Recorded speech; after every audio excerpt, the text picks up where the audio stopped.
Bismillahirrahmanirrahim. Assalamualaikum warahmatullahi wabarakatuh. Alhamdulillah. Alhamdulillahilladzi ja'ala as-salati qurrata ainin lilladzina yuriduna wajhahu wan nailal qurbi ladaihi wa asyhadu an la ilaha illallah wahdahu la syarikalah wa asyhadu anna sayyidina wa nabiyyina Muhammadan abduhu wa rasuluh salatuhu wa salamuhu alaihi. Allahumma salli ala sayyidina Muhammadin wa ala alihi wa ashabihi alladzina tamakkanu bihuda. Amma ba'du. Qala Allah Ta'ala fil Qur'anil Karim, ya ayuhan nas ittaqullaha haqqa tuqatih wa la tamutunna illa wa antum muslimun. Al-ayah. Baiklah anak-anakku sekalian yang dirahmati Allah, pertama-tama marilah kita ucapkan syukur alhamdulillah. Kita masih diberikan nikmat sehat, nikmat iman, nikmat ihsan, sehingga walaupun dalam keadaan yang sangat memprihatinkan sekarang ini, namun mudah-mudahan Allah masih tetap selalu menjaga kita semua dimanapun kita berada. Tak lupa salawat serta salam kita sanjungkan kepada Nabi besar kita, yaitu Nabi Muhammad sallallahu alaihi wasallam. Mudah-mudahan kita selalu mendapat keberkahannya, kita selalu mendapat syafaatnya hingga hari kiamat nanti. Anak-anakku yang dirahmati Allah, di dalam ajaran Islam, kualitas iman seseorang itu bisa diukur dengan komitmennya terhadap penegakan ajaran Islam, baik dalam kaitannya dengan kehidupan pribadi maupun kemasyarakatan. Yang menjadi tolak ukur kita dapat kita lihat di dalam hubungannya dalam hal ini, yaitu adalah komitmen penegakan umat Islam terhadap rukun Islam yang ada. Dalam pandangan hukum Islam, sholat memang merupakan kewajiban yang tentu saja menjadi sebuah kebutuhan bagi manusia yang beriman. Bahkan sholat merupakan kewajiban yang pertama setelah keimanan kita kepada Allah dan Rasul-Nya. Artinya, setelah pengakuan kebenaran atas Allah Subhanahu wa Ta'ala dan Rasul-Nya, sholat merupakan manifestasi keimanan kita yang pertama. Akan tetapi, apabila kita hayati secara mendalam, sholat merupakan ibadah yang sangat terasa manfaatnya bagi diri manusia itu sendiri. Kebahagiaan hakiki yang bisa dirasakan oleh manusia di dunia adalah manakala kita selalu dekat dengan Tuhan kita dalam kondisi kita apapun itu, baik dalam kondisi senang, baik dalam keadaan kondisi susah. Namun manusia yang dekat Tuhannya senantiasa insya Allah hidupnya akan selalu menjadi tentram dan damai. Bahkan sekalipun itu kita mendapat godaan atau tantangan dunia, kita tidak pernah bisa mempengaruhi batinnya, sehingga segala gerak-gerik dan perlakuannya serta perilakunya akan selalu mendapat petunjuk dan penerangan dari Allah Subhanahu wa Ta'ala. Anak-anakku sekalian yang dirahmati Allah, maka disinilah pentingnya makna sholat yang berfungsi sebagai tiang penegak agama. Dalam suatu hadis dinyatakan, yaitu as-salatu imaduddin faman aqamaha faqad aqamaddin wa man tarakaha faqad hadamaddin, yang artinya salat adalah tiang agama. Barang siapa yang menegakkannya, maka berarti dia menegakkan agama. Kan tapi barang siapa yang merobohkannya, berarti dia telah merobohkan agama. Jika kita perhatikan dari hadis tersebut, kemudian jika kita melengok atau kita melihat pada kenyataan yang nyata sekarang ini, itu sangat sungguh memprihatinkan. Karena masih banyak ketidaksesuaian antara pelaksanaan ibadah sholat dengan warna kehidupan kita sehari-hari. Padahal kalau kita ingin memperhatikan fungsi sholat itu sendiri, maka sholat itu harus mampu merefleksikan perilaku kesolehan yang sekaligus dapat mencegah dari keji dan mungkar. Sebagaimana yang disebutkan dalam Al-Quran, yaitu surat Al-Ankabut ayat 45 yang berbunyi, A'udzu billahi minasyaitonir rajim. Bismillahirrahmanirrahim. Innas salata tanha 'anil fahsya'i wal munkar. Yang artinya, sesungguhnya salat itu mencegah dari perbuatan-perbuatan keji dan mungkar.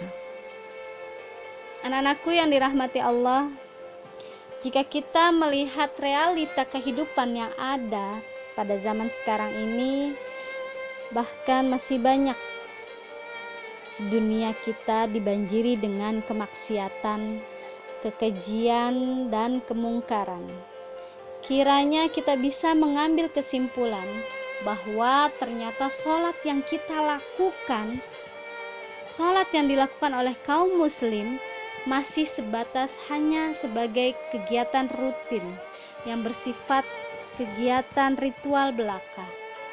Seharusnya ibadah salat itu yang dilaksanakan oleh umat Islam harus membawa revolusi mental yang sangat dahsyat di tengah wabah COVID-19 itu. Namun itu semua belum nampak sebagai kenyataan yang telah kita saksikan. Masih banyak terjadi pelanggaran-pelanggaran, baik dari segi hukum, moral, korupsi, perzinahan, pelecehan seksual, perjudian, kekerasan, dan lain-lain sebagainya. Bertambah lagi di tengah-tengah masyarakat yang mayoritas penduduknya muslim, itu sangat sekali memprihatinkan. Maka kita sebagai umat Islam, sebagai orang yang beriman, kita lakukan usaha-usaha yang serius tanpa henti untuk mempertemukan antara ibadah dan nilai-nilai yang terdapat di dalam kandungnya ke dalam realitas kehidupan. Sebagai salah satu yang mempertemukan ibadah sholat dengan nilai-nilai yang ada di dalamnya, agar ibadah tersebut membawa pengaruh positif bagi yang mengerjakannya, adalah mendalami makna sholat yang kita laksanakan. Anak-anakku sekalian yang dirahmati Allah, menurut Imam Al-Ghazali di dalam kitabnya Ihya Ulumuddin menjelaskan tentang makna atau nilai yang seharusnya ada di dalam sholat, yaitu ada 6 makna yang tersimpun di dalamnya tentang sholat. Yang pertama adalah khudurul qalbi, menghadirkan jiwa. Maksudnya adalah saat kita melaksanakan sholat, maka konsentrasi kita fokuskan pada satu titik, yaitu satu, Tuhan kita, Tuhan yang kita sembah, Jangan lagi kita memikirkan hal-hal yang lain. Hal-hal tentang persoalan duniawi itu kita sampingkan dahulu.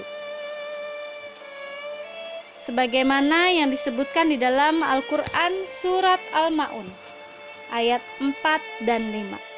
A'udzu billahi minasyaitonir rajim. Bismillahirrahmanirrahim.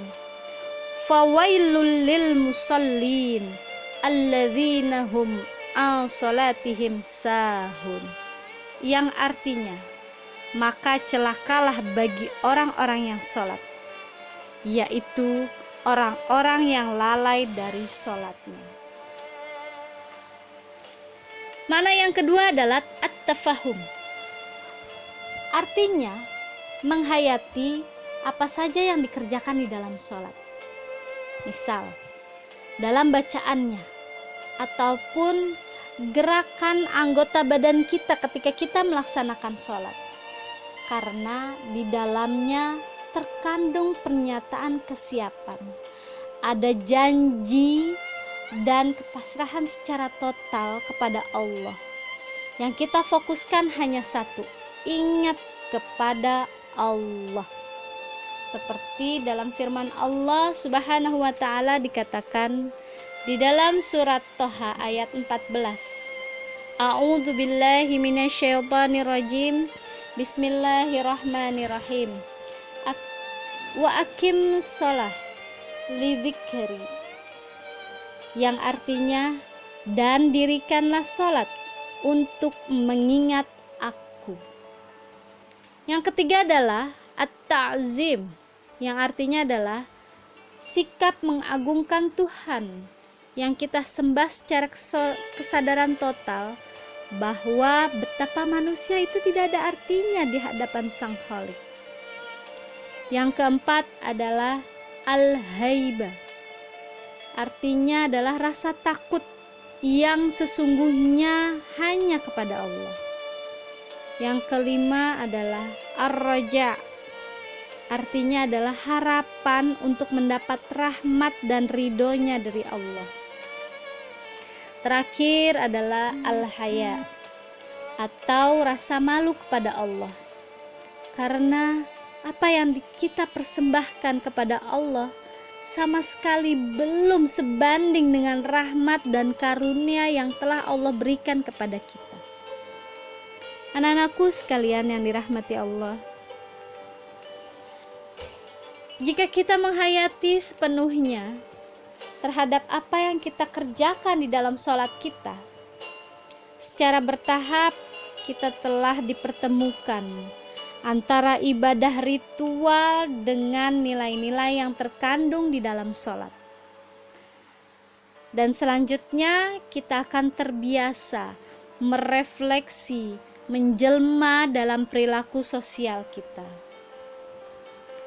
Sebagai manusia, tentu saja kita senantiasa menambahkan ketenangan, keseimbangan, ketentraman, baik dalam konteks kehidupan pribadi maupun dalam konteks kehidupan sosial bermasyarakat. Maka dengan itulah kita harus memulai dan melangkah serta berikhtiar mewujudkan apa yang menjadi keinginan kita tanpa kita harus menunggu orang lain melakukannya. Maka langkah awal kita adalah dengan menghayati dan menjiwai makna-makna ibadah sholat kita yang telah kita laksanakan. Dan nanti akan tumbuh kesadaran secara kolektif secara antar sama, sehingga akan berujung pada terciptanya manusia yang religius. Anak-anakku sekalian, pahami, menjiwai, ketika kita melaksanakan sholat, maka sholatlah, fokuslah dengan satu titik, yaitu Tuhan kita.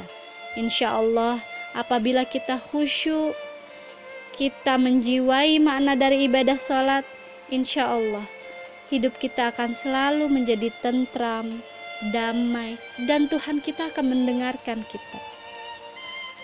Anak-anakku yang dirahmati Allah, cukup sekian tausiah hari ini. Mudah-mudahan bermanfaat untuk kalian semua. Jangan lupa lakukan sholat 5 waktu walaupun kalian dalam kondisi apapun. Itu pesan ibu. Terima kasih anak-anakku sekalian. Mohon maaf bila ada kesalahan, bila ada kekurangan, itu semua datangnya dari ibu guru. Kesempurnaan adalah milik Allah Subhanahu wa taala. Wallahu muwafiq ila aqwamit thoriq. Wabillahi taufiq wal hidayah. Wassalamualaikum warahmatullahi wabarakatuh.